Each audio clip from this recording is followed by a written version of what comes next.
नमस्कार दोस्तों, आपका मेरे चैनल ज्ञान सागर में स्वागत है।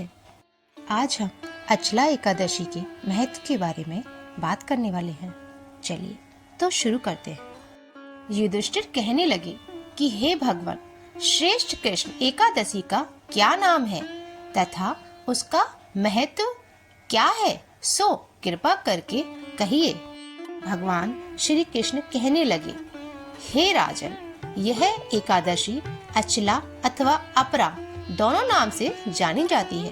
पुराणों के अनुसार श्रेष्ठ कृष्ण पक्ष की एकादशी अपरा एकादशी है, क्योंकि यह अपार धन देने वाली है। जो मनुष्य इस व्रत को करते हैं वे संसार में प्रसिद्ध हो जाते हैं। इस दिन भगवान त्रिविक्रम की पूजा की जाती है। अपरा एकादशी के व्रत के प्रभाव से ब्रह्मा हत्या, भूत योनि, दूसरे की निंदा आदि के सब पाप दूर हो जाते हैं।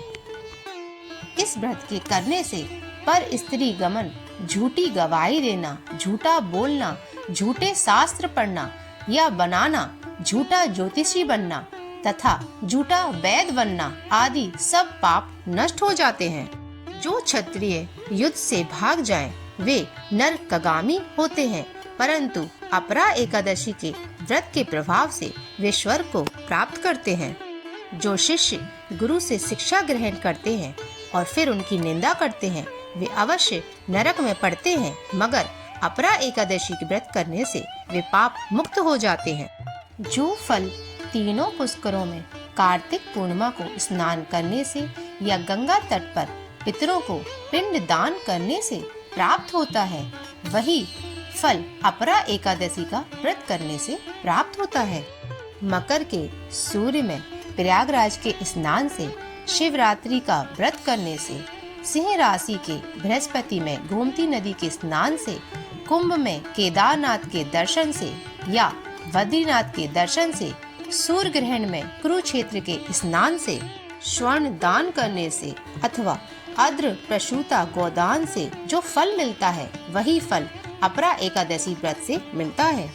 यह व्रत पाप रूपी वृक्ष को काटने के लिए कुल्हाड़ी है, पाप रूपी ईंधन को जलाने के लिए अग्नि, पाप रूपी अंधकार को मिटाने के लिए सूर्य समान, मृगों को मारने के लिए सिंह के समान। अतः मनुष्य को पापों से डरते हुए इस व्रत को अवश्य करना चाहिए।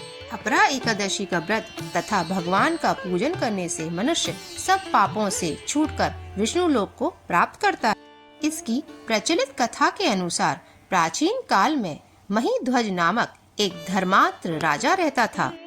उसका छोटा भाई ब्रजध्वज बड़ा ही क्रूर, अधर्मी तथा अन्यायी था। वह अपने बड़े भाई से द्वेष रखता था।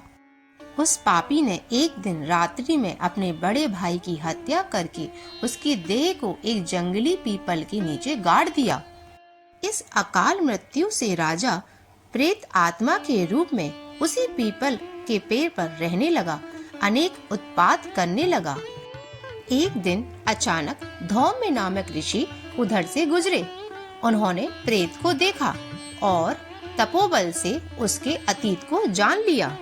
अपने तपोबल से प्रेत उत्पात का कारण समझा तथा ऋषि ने प्रसन्न होकर उस प्रेत को पीपल के पेड़ से उतारा तथा परलोक विद्या का उपदेश दिया। दयालु ऋषि ने राजा की प्रेत योनि से मुक्ति के लिए स्वयं ही अपरा एकादशी का व्रत किया। उसे अगति से छुड़ाने को उसका पूर्ण प्रेत को अर्पित कर। इस पुण्य के प्रभाव से राजा की प्रेत योनि से मुक्ति हो गई। वह ऋषि को धन्यवाद देता हुआ दिव्य देह धारण कर पुष्कक विमान में बैठकर स्वर्ग लोक को चला गया। श्री कृष्ण बोले, हे राजन, यह अपरा एकादशी की कथा मैंने लोकहित के लिए कही है। इसे पढ़ने अथवा सुनने से मनुष्य सब पापों से छूट जाता है।